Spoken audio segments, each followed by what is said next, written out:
Hey, how's it going, everyone? My name is Derek Afasi. I'm the owner of Afasi Financial Group and RetireSharp.com.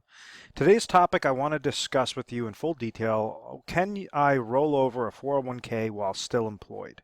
And this is a common mistake that individuals don't realize. And, if they are eligible to do that rollover, it could really impact the way on how they set up their retirement planning, and whether that's on an accumulation stage or it's on a income preservation and distribution phase.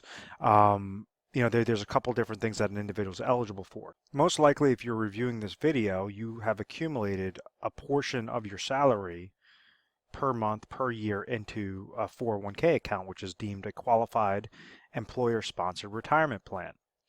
So each and every year that an individual was working, that they were placing dollars into this 401k account, they could take a portion of their salary to place it into, and kind of think of this 401k account as a 401k bucket. So if a person was making $100,000 in a given year and they put 5% of their salary into this type of product or into this type of plan, then at the end of the year, it's going to show their adjusted gross income as only making $95,000. Their monies went into this bucket pre-tax, meaning they received a tax deduction, and it allows it to now grow. So theoretically, if somebody had a fixed account, had fixed options in their 401k that was paying, 1%, well, each dollar that they're placing into this plan and that increment, that return, that rate of return that's coming back, is going to obviously increase that bucket larger and larger and larger. Now, individuals understand that they want to try to grow this puppy as fast as possible, as much as possible.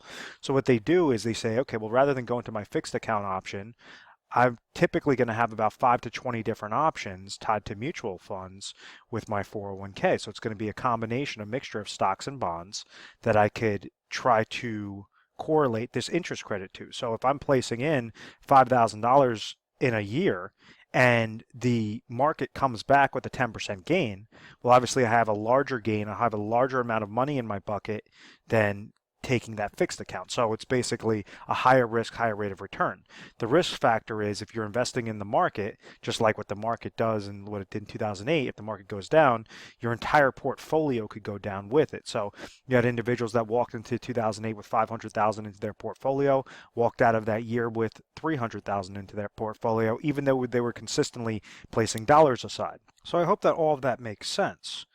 The benefits of a 401k are typically tied to employee match or employer match.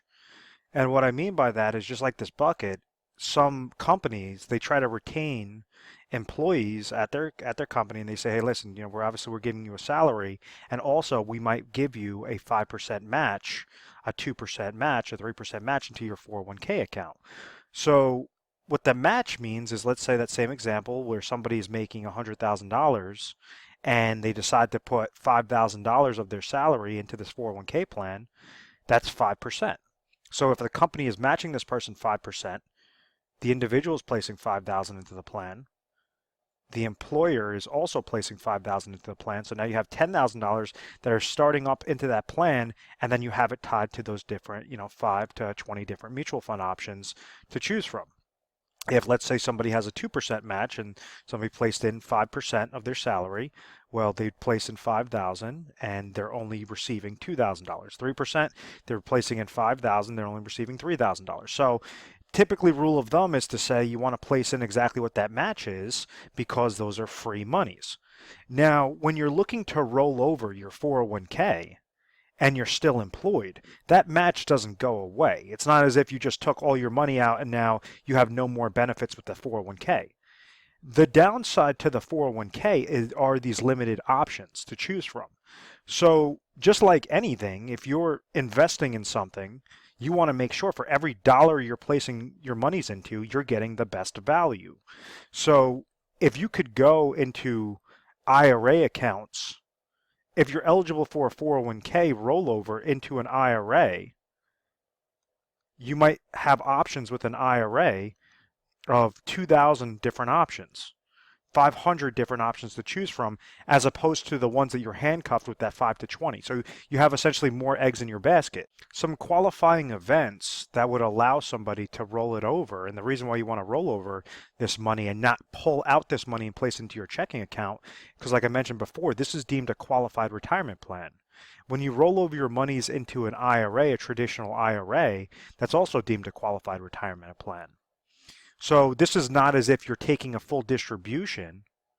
This just says that yes, you're keeping it within like terms, qualified to qualified, and that's why it's known as a rollover, because it's not going 401k. If it was a 401k to a 401k, that'd be known as a transfer, because it's into a different entity that's known as a rollover. Just like when somebody has an IRA and they're placing it into another IRA, that's known as a transfer.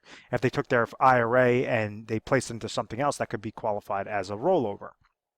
So the importance of this, what qualifies somebody for a 401k rollover while they're still employed, is a couple of different features. The number one is going to be age. Now, not all carriers allow this, or not all employer-sponsored plans allow this, but typically when somebody hits age 59 and a half, that employer might allow this individual to take all of their 401k monies because they've hit that certain age limit, and they could roll that into IRA. Now, that's either one IRA contract or multiple IRA contracts. I typically recommend to say multiple IRA contracts, because each individual is going to have a specific goal in mind that they cannot accomplish with just the 401k, where you could splice up smaller sub-IRA accounts to say one might be set up for growth, one might be set up for income, one might be set up for safety, one might be set up for a inheritance need, a death benefit need. So you could have all these different IRA contracts serve a specific purpose.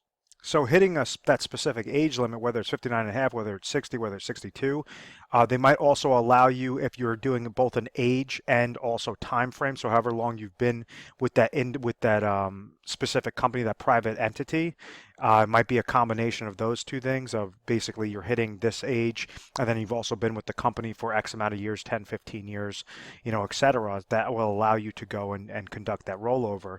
The other option is when they change plan providers.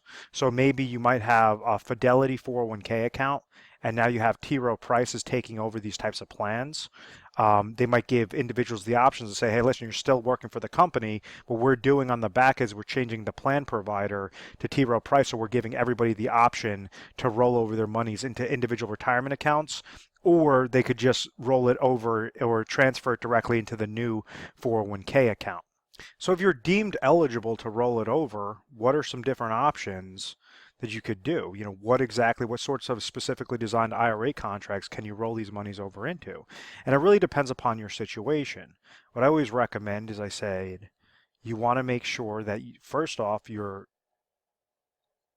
correlating your goal specifically to your retirement account specifically towards your income goal. So if we have somebody that's eligible, they're still working for a company, they understand that maybe they're 60 years old right now and they want to retire at age 65, they want to stop working at age 65, and they're eligible to roll over their 401k account. Let's say that there's $500,000 into this account. That doesn't mean when they roll it over that match will stop. They could take that portion, roll it over, and then start contributing again to their 401k account that next day after all those monies have been preserved, protected, and rolled over into those new IRA accounts. So that match does not stop, and that's kind of where the most attractive thing about a 401k is that match component. Also, if an individual is placing dollars aside and they're trying to get that tax deduction, obviously that's a benefit as well. So when I'm talking about that income goal, if somebody's 60 years old and they want to retire at age 65, stop working, and maybe after they do their budgeting analysis, they understand they have $50,000 of income that they need at age 65, and they're going to be receiving $30,000 of Social Security income. They don't have a pension. They don't have any rental property income or any other income sources that are coming to them. Well, they could utilize their age right now, preserve a portion of this $500,000 to place it into a specifically designed IRA contract with an income rider to the form of an annuity, and trigger exactly $20,000 for income. So this process is really simple, because all it is just finding what the best contract is, particularly in that person's area, that's looking for a 5-year deferral that's going to produce $20,000 of lifetime income for either them or their spouse. So maybe out of this 500,000, it's only going to require a deposit of 200,000, and it would correlate to that gap. The need is 50,000. They're only receiving 30,000 of Social Security income, so their gap is 20,000. So that's going to be one portion of an IRA. Now this individual has 300,000 left over. Maybe they're concerned about emergency. Is the second one. So typically, rule of thumb is that you want to keep in between 6 to 12 months in emergency funds. So let's just call this $50,000. We could say we could place $50,000 into an IRA money market account. So it's very liquid in case they ever come to that oh my gosh moment. So we have 200,000 that's in an income play with an IRA annuity. We have 50,000 which is with an IRA and a money market account, very liquid. And now we have the third aspect is inflationary protection.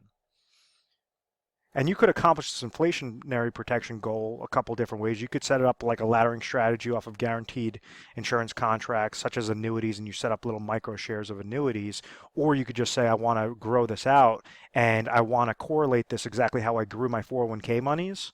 And just make sure that I have better fund options and have an actively managed portfolio rather than utilize like a passive management strategy. You could use a tactical management strategy to say something that's correlating to your risk tolerance, something that has better fund options than what your 401k is, and you could set that plan up in a specifically designed IRA contract.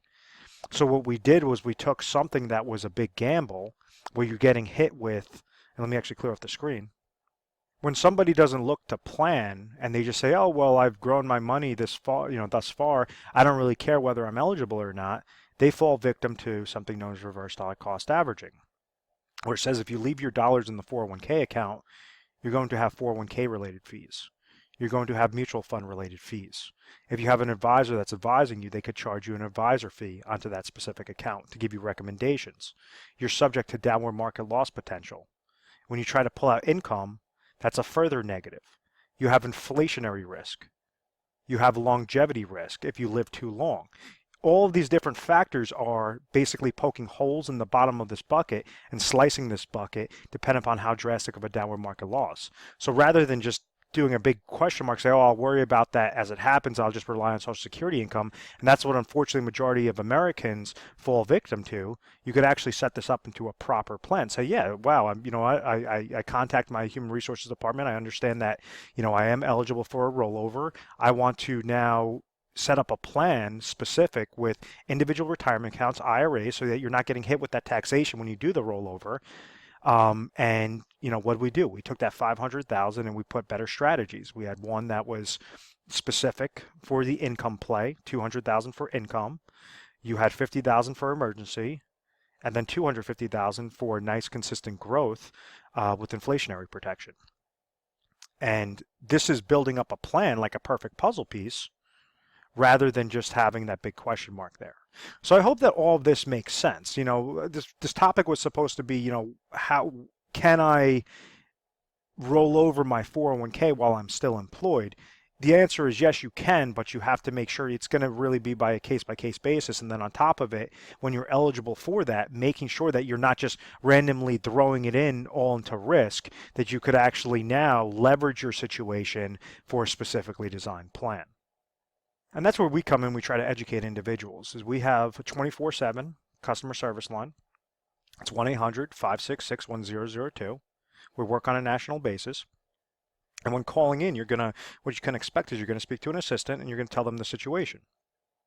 You'd let them know that, you're calling, that you think you might be eligible for a 401k rollover, even though you're still going to be working at your company and you want to speak with a specialist. And the specialist is going to ask you a slew of questions to really understand that 30,000 foot view and say, okay, what's your situation? What's your goals? Can you accomplish those goals by what you're doing right now, just leaving your money in the 401k? If you can, then we're going to recommend that you just stay put. If there's better ways on how you could actually splice up your dollars in a more efficient route, well, then we're going to educate you on that process and what might be some of the best recommendations there. We're A+ rated on the Better Business Bureau. We've always had very good reviews. We've never had any complaints. I believe it's because of our educational pieces. We send you free reports, personalized videos, different things to make sure that you're very comfortable with the process. At any point in time that you have questions, feel free to give us a call. Please make sure to subscribe to our YouTube channel, Retire Sharp, so you could have access to the most updated videos. Thanks so much, guys.